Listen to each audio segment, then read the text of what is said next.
I think today people worry a lot about the world, about the economy, China economy in the world, but I'm a very optimistic. When people start to worry, that is the opportunity is. Right? I worry about the blood testing, and she created good things. And I think great innovations, great companies always happen in the tough times. Life's like the music. You have up, you have a down, you have a long, you have a short notes. And I like the American movie. Life is like a box of chocolate. You never know what you're going to get, right? So I'm pretty optimistic. The opportunity in the future for equality is huge, because in the last century, the IT is for big companies. The globalization is for big companies. But now with the technology, we can serve those 80% of the companies that never been served. We can serve the 80% of the young people that have never been served. Technology for internet is so cheap, so easy to use. One of the reasons why we grow in China e-commerce so fast, much faster than the USA, because our infrastructure of commerce in China was too bad. When it is too bad, something happens and goes. Today we are working on the rural areas of China. I can never imagine that China, about 800 million people still live in the rural areas, are farmers. And there are about close to 200 million people. Their income is less than $1 per day. And before the internet, it's impossible for these guys to reach the PC because it's so difficult. Even people like me, I don't know how to use a PC. But now 80% of the farmers, those people using mobile phones. When I have the mobile phones, the internet, the data, things change a lot. So I'm excited about the future.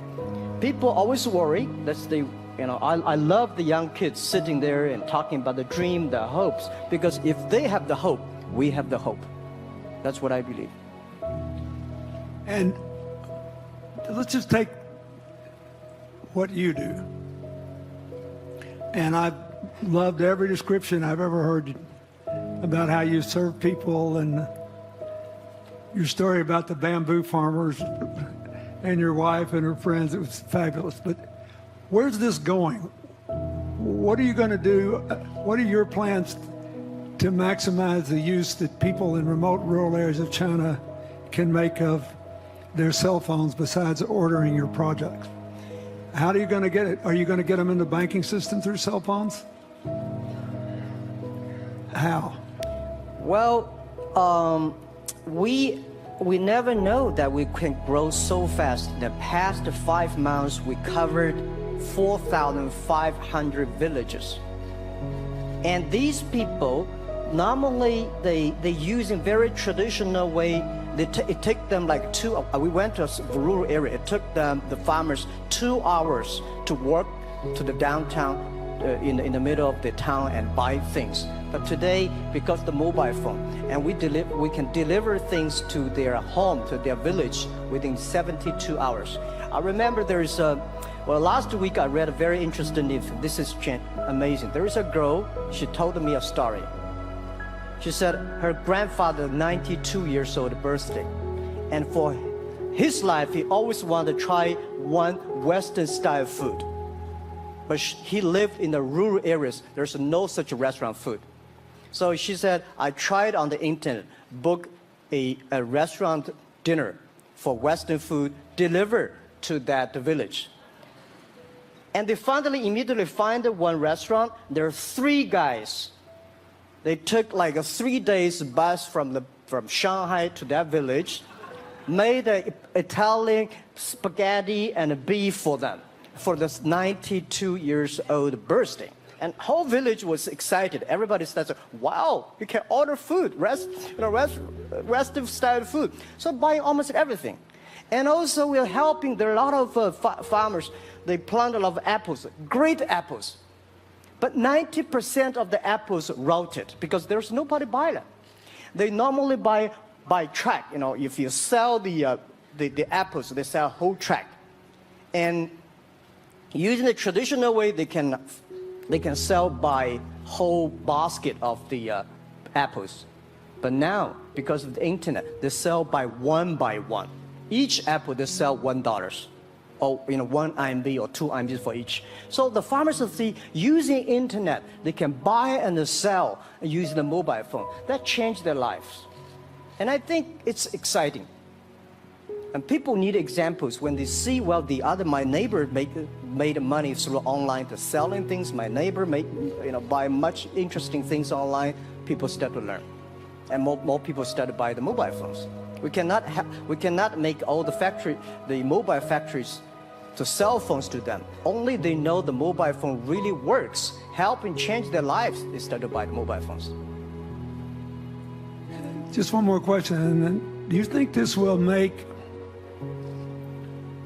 the current problems like the current problem in China less likely? That is, if we'll have more market information and the market will drive where the investment goes, instead of the government trying to make judgments about, I better build another housing development or office development here, there, yonder, and you wound up with a bubble. Well, if it comes from the bottom up, is it more likely that fewer bad things will happen?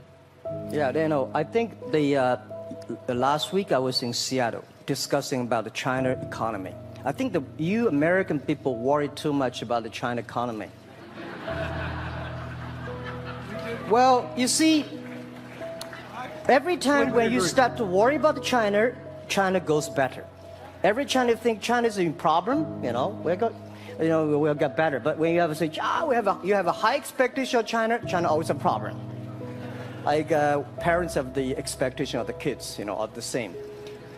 But there's a big difference between American consumption, because people say, well, the economy is bad, so China consumption will be good low. No, totally different. You Americans love to spend tomorrow's money. And the other people's money, maybe.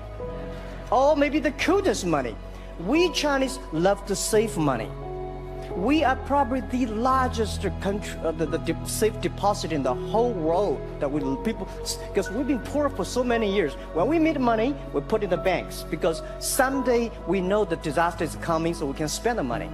So when the economy is bad, we still have the money to spend. You guys probably don't. You worry. And the second thing is China been focusing on developing for the past 30 years. China government so strong on investment, so strong on exporting, but they are too weak on the domestic consumptions. Domestic consumption is not driven by government, it's driven by entrepreneurship, driven by the market, not the government. So in the past 20 years, government is so strong. Now they get weak. It's our opportunity. It's our showtime to see the market economy, entrepreneurship, how we can develop the real consumption. I think if the China develop the great consumption, we have a 300 million middle class. In next 15 to 20 years, we're going to have 500 million middle class. We need to import a lot. So when we start to import, that's a great. I worry a lot when we export. When we export, we got a terrible sky, we have a terrible water, we have a terrible environment. When we start to import, we got to be better. So that's all the great opportunity, guys. Be happy about that. I'm serious. I agree with that. I'm serious. Yeah. Worry about yourself. Don't worry about the others. The reason some of us worry about China is we depend on you to buy our debt. However, I tried to be more Chinese when I was president. I saved a lot of money, so good. Good. But I just wanted you to say that because I really believe that. I mean, I think you're absolutely right. The trend toward greater internal consumption I think, will remain unbroken in spite of whatever the difficulties are in the next few months. I think it's important not to overreact. You can't break the trend.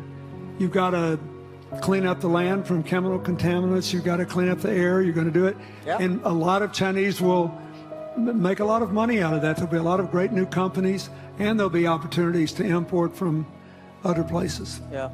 So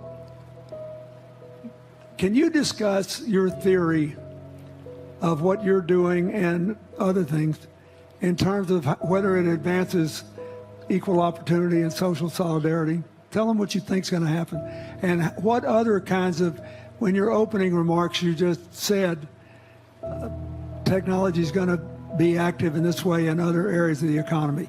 What do you think the next big opportunities are? But first, tell them just in 2 sentences what you're doing, because Jack and I know, and we haven't been clear enough. Explain it, and explain how you think that advances social solidarity and equality of opportunity.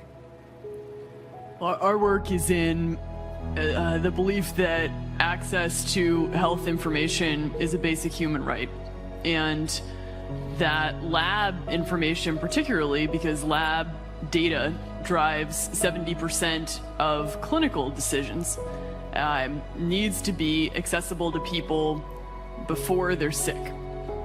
So if you look at the word diagnose in the dictionary today, it says to determine the presence of disease from symptoms, which means by definition, we're determining that people are sick once a disease has already progressed. And our work is in being able to make lab testing accessible to people in time for therapy to be effected, and to do that in a way in which every person, irrespective of their insurance status, irrespective of where they live, can afford the ability to get a test done. So that means, in our case, we've invested the last 12 years in now developing hundreds of tests, many of which are less than $10. So $2 tests in the United States. And I think one of the amazing things about this country is that we have such an incredible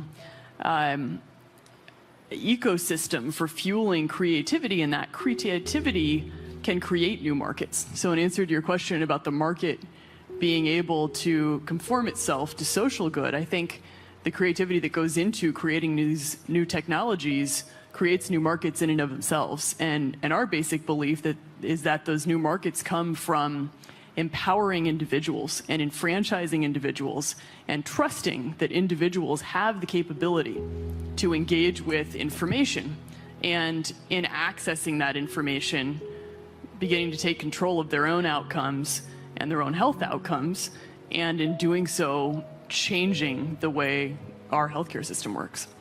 Think what this could mean for rural China, for rural India, for Native American reservations in America, for the Mississippi Delta, for the remote areas of where all the jobs were lost from coal. You're all of a sudden giving people information. And one of the most important things I think we did in my second term as president in the healthcare front was develop this diabetes self-care program. And all of a sudden, Jack's company could be delivering the means to self-care based on your test. I mean, I think that this is a very big deal. We all want to live as long and as well as we can. And Craig Venner was here. We were joking about whether we'd make it to 100. But in the meanwhile, you want to keep people healthy. And if they're sick, you want to intervene early, not late. Yeah. Well, and if you look at, the ability to engage with this information, we have a $4 trillion healthcare problem in this country. 20% of it is type 2 diabetes, which is reversible. And we have 90 million Americans who do not know they are pre-diabetic. But access to information and the ability to engage with that information is the foundation for being able to change those outcomes and cost, right? One more fact, and then I want to call on Jack. You founded this company 12 years ago, right? Yeah. Tell them how old you were. I was 19. So, don't worry about the future. We're in good hands. So, I always think about 19, where I am. 19, I've not passed the examination for university yet. I failed 3 times, but I think it worked out. I'm not good at schooling.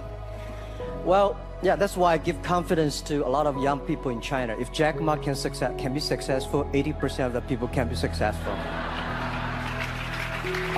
People like her, we're jealous.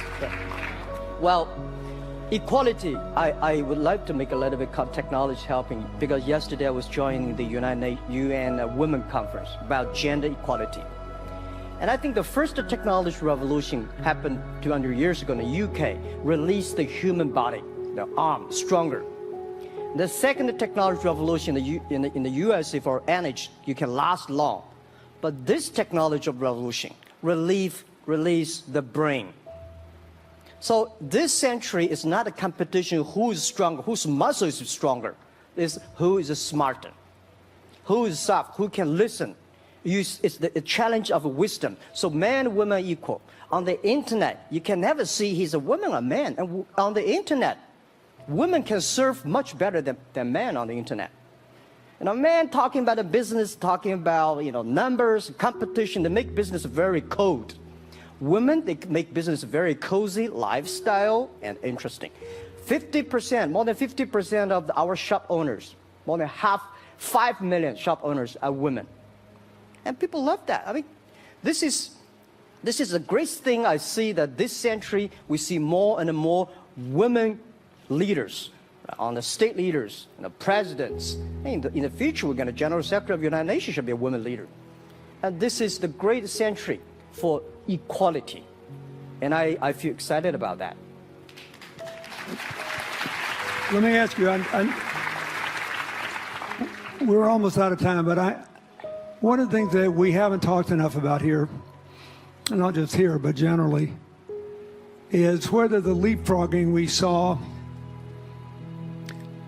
with cell phones, which was instrumental in your phenomenal business success and which will make it possible for you at the appropriate time to do what you've done on a global scale, hitherto unimaginable in all of human history for anybody to have any of their own health data. We've seen examples, but not the kind of dramatic penetration we need with energy and clean energy and enough in a short enough time to avoid the worst consequences of climate change. So do you believe that, I mean, your country has done more than anybody else to try to put up solar panels, and some of your companies went broke because you overdid it, right? But beforehand, and you got to work out the phase out of the coal, the phase into the sun and all that. Meanwhile, Africa, which is growing like crazy because of the cell phone in no small measure, and has 6 of the fastest growing countries in the world, still has vast swaths of its land totally dark at night. Do you believe that it's possible for us to scale up with distributed solar power rather than centralized as quick as we did with the cell phone? And if so, and if that were your business, if you had to quit what you're doing today and start there, how would you do it? And how would you do it? Very first, I know that.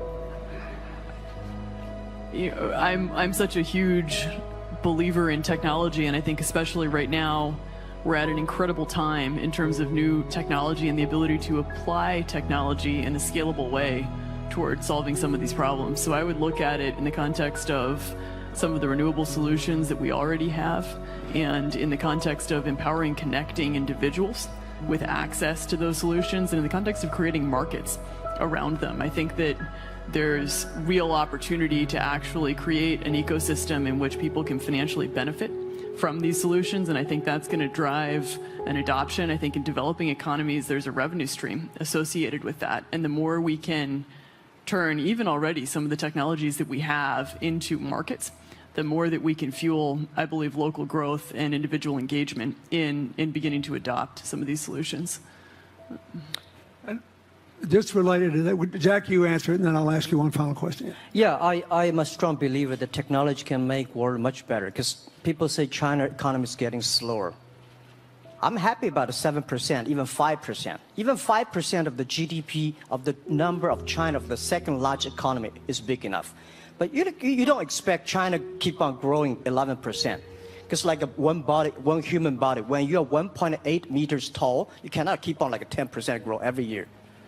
You have to grow the quality, your mind, the wisdom.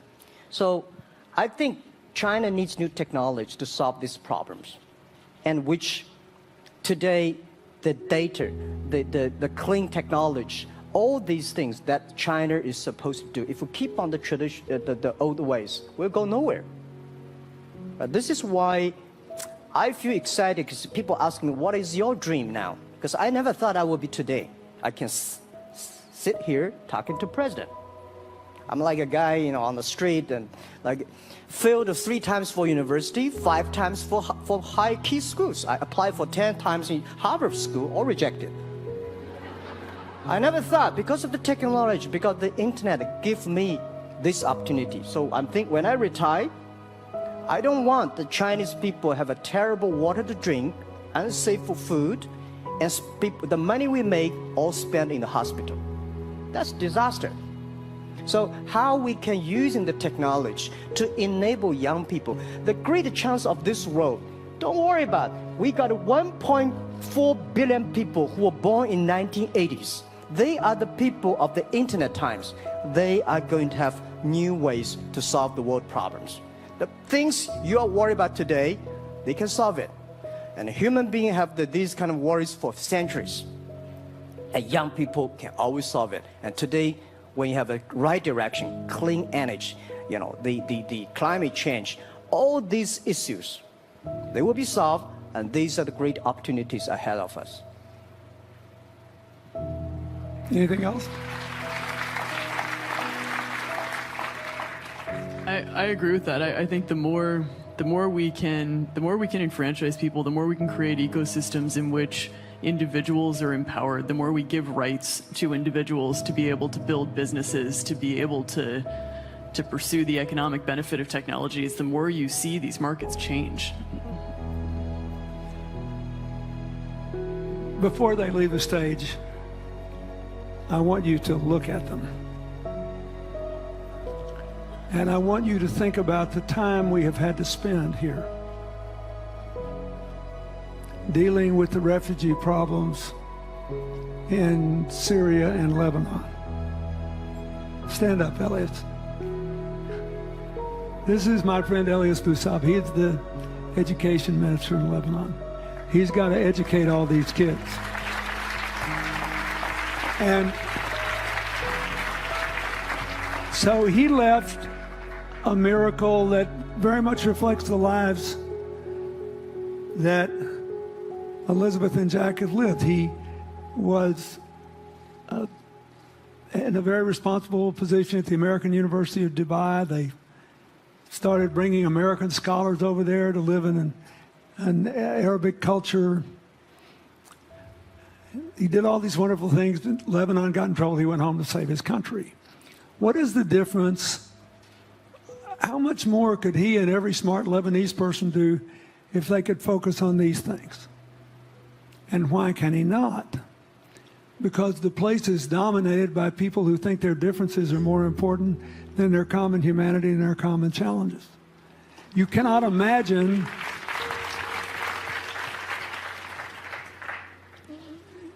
Jack Ma's proud of being Chinese. I like that. He never hid it. He's happy about it. I'm proud to be a global citizen too. Yeah. Yeah. And I imagine Elizabeth's proud to be a blonde-haired, blue-eyed American techno whiz from Northern California. Yes. But they don't, not a word either one of them has said has defined the meaning of their lives or the direction of their work with negative reference to someone else. My friend Dikembe Mutombo, stand up. No, you don't have to stand up. It'll hurt you too much. You're an old man. My 7'2" tall friend was just inducted into the National Basketball Association Hall of Fame. And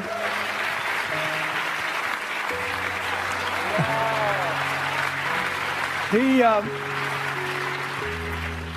my family, my whole family loves him. And I have seen how much he has given back to his native country, Congo, which has been so troubled. I've known him a long time. We both went to Georgetown University. I did before he was born, I think. I've never heard him say a resentful thing about anybody. I have seen him give and give and give, and try to give the people in his native land opportunities. Why am I telling you this? He's had a good life because he never defined his life with negative reference to anybody else. He never begrudged anybody else's success, and he thought he had an obligation to help other people. I'm telling you, we are back in a time of collective global insecurity where the main struggle is the oldest one in human history, just in modern techno realities. I mean, if you were trying to build the Middle East, you would think about our permanent sponsor here, the ambassador from Oman, who her government tried to help head off a calamitous war in the Middle East over the nuclear issue in Iran. We all pray to God that it'll work out all right. And the least you make. You look around all these places, wherever people are putting aside their differences and working together, good things are happening. We cannot achieve economic or social equality without living in the factual realities of the world we face, looking at the obstacles, looking at the opportunities, making the best decisions. And those of us who even feel good about ourselves because we think we spend a lot of time giving, our whole goal should be to work ourselves out of a job. One of the things that Bill and Tanny Austin are sitting there with Starkey, they started giving away hearing aids, and then they decided, well, we better teach these young people how to speak. If they get the gift of hearing, they'll have to learn that. So they got into the education business. Sonny Varkey got into the education business and decided somebody ought to do something really dramatic to remind people that the only people that really matter are the teachers. So he gave the first Global Teacher of the Year award last year, and an international panel gave the prize to a teacher from Maine who promptly gave the entire $1 million to her school. The woman never made any money in her life. She gave all the money away immediately. The future is going to be forged by people who think of how to use the modern tools that we are given, as Elizabeth and Jack have, to create opportunity through empowerment. And it will not be a straight line. It's too many moving parts. But I just want you to think about that. The reason you feel good looking at them is that you identify with them even though they're different from you. And that's basically where we are all over again, and we can't slip back. We can't give up. That's why we had the Prime Minister of Italy and George Soros talking about the future of Europe, and George said it was coming apart, and the Prime Minister said, no, it doesn't have to come apart if it's about something more than economics. I thought it doesn't have to come apart if you will it not to, and you put yourself on the line for it. There are no guaranteed outcomes today, but you can guarantee that the trend is right. So go ahead, you were going to say something, weren't you? Yeah, I just wanted to add, I mean, as we're talking about the future and from my own experience and looking at all the faces here, I think a huge part of the answer to your question is also to raise our little girls with the stereotype that they can be the best in engineering and science and math, because when they do in all of these industries, it changes everything. And we need to do that in this country, and we need to do that as parents in other countries. You know? Yeah, I was thinking about what you say. I think about when you talk about problems, you normally it's like a politician. When you talk about opportunities that the business people, I was thinking about how we can using all the problems that change the problem become the opportunity. And I don't know. I just feel excited when people talk about problems. I think think about if you can solve one of them, that's the chance. And today, nobody live in this century has so many opportunities and so many tools they can use to change other people's life. And I think in the last century, which I call the IT time, this century is called the DT time, data technology. IT is to empower yourself, make yourself strong. DT is to empower the others. When you empower the others, you empower your future and yourself. So when I listen to you talk, I agree, and I think that's why we were born in this century. That's why how we can use the internet to help more people. Let's give him a hand. Thank you.